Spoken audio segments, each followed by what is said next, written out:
Anyare, bakit natalo si Jonas Sultan sa laban niya kay Paul Butler? Of course, in the Philippines, ang dami nagsasabi at saka sa lahat ng mga ads, including me, na lamado si Jonas Sultan.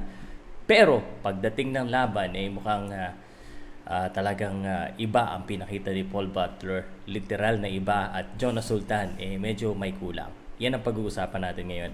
Ako po si Salud ng Powcast Sports at dito po sa video na ito, walang cut, walang script.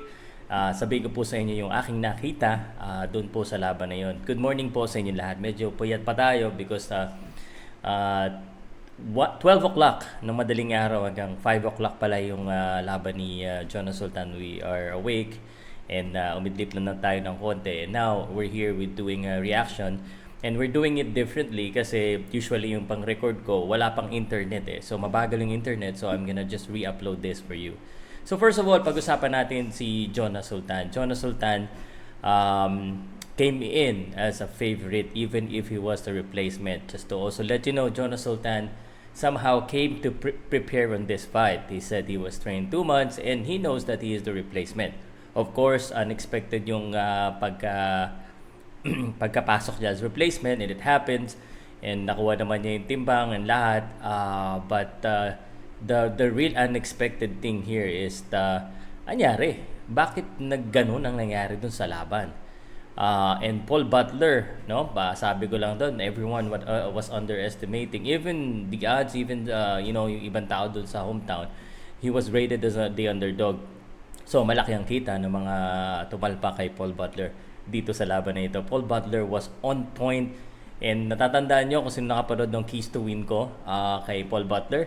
It was footwork and counter punches and exactly what he did. Para kay Jonas Sultan, sabi ko, he needs to be aggressive and he has to have full stamina, which is unfortunately iba ang nangyari. I mean, just the real talk of my opinion. However, of course, Jonas Sultan will come back stronger and better in this one.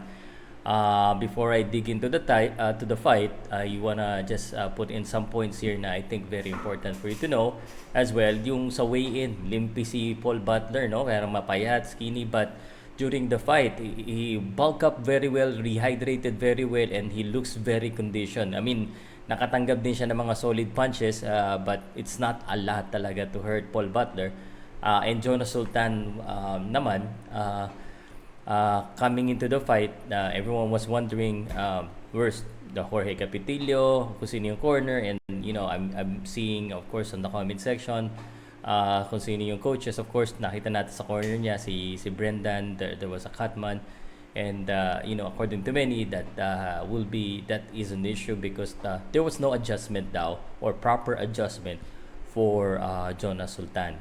But let me tell you my personal take on this fight.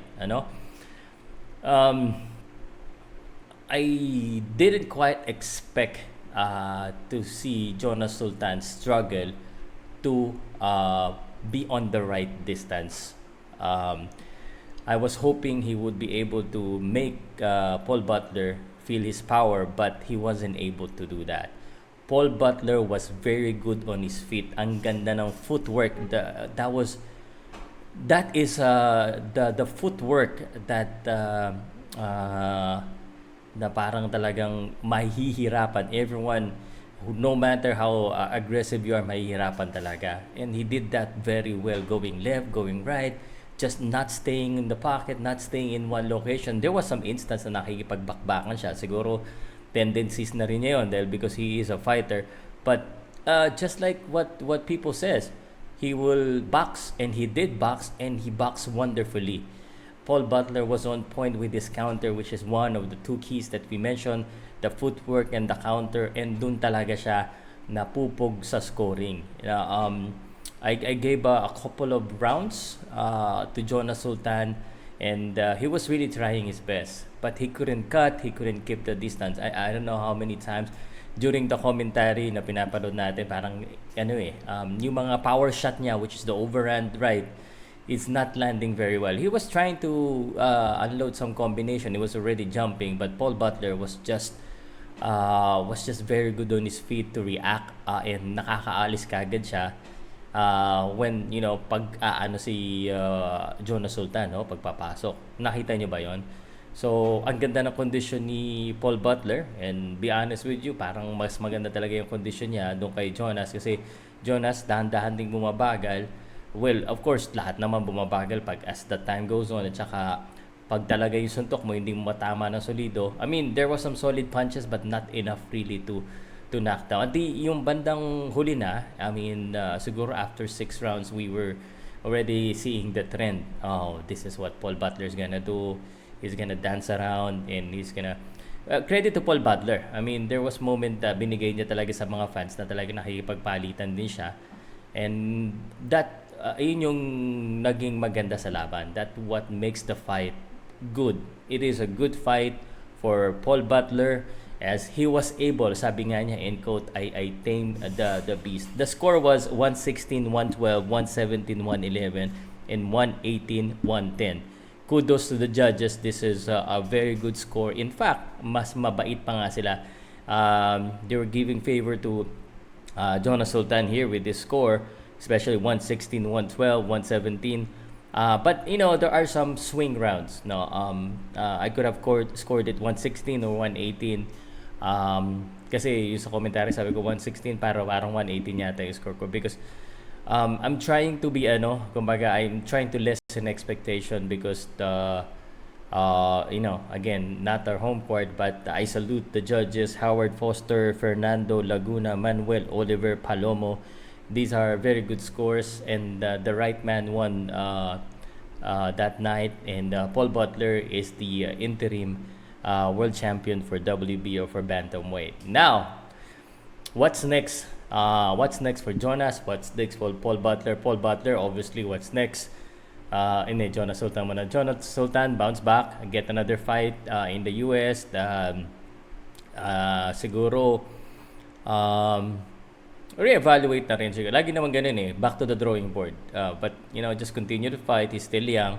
And I'm sure he's gonna get another chance with better circumstances.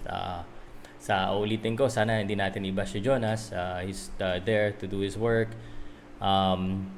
Ganun talaga. Now, for Paul Butler, he's now the interim champion. What's next? It's either two things po, no? It's either if ma-retain ni General Casimero yung kanyang belt, then he will end up still fighting General Casimero, because he is the interim champion and General Casimero is the WBO. If hindi naman ma-retain ni General Casimero, then the title could be elevated to the real WBO champion, or WBO may force him to fight the number 1 rated next champion to battle for the WBO Bantamweight World Champion. But I think the first one, if ever, would be ideal for Paul Butler, because he's saying that pinaramis na nga ni WBO daw yung regular belt if ever. But ito assumption na to ang dulo, ha? So anyway po, that's what happened in the fight. As a boxing fan, I enjoyed the fight, but as a Filipino fan, of course, disappointed. Marami sigurong natalo dahil lamang na lamang si Jonas, and sa lamado tayo tsaka sa Pilipino tayo. Pag lamado na yung Pilipino, sure ball na sa Pilipino na tayo. Pero not our night tonight. Better luck next time, Jonas Sultan. And salamat po sa mga boxing fans na nagpuyat.